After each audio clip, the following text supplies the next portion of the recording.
Description. Wondering what a domain name is? In this video, we explain it in an easy and clear way. What is a domain name?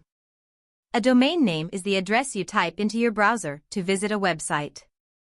It's like your home address, but on the internet. For example, in www.google.com, google.com is the domain name. Why is it important? Find your website. It helps people find and visit your website easily. Professionalism. Having your own domain makes your business or project look more professional. Parts of a domain name. Domain name, the unique part of the address, like Google.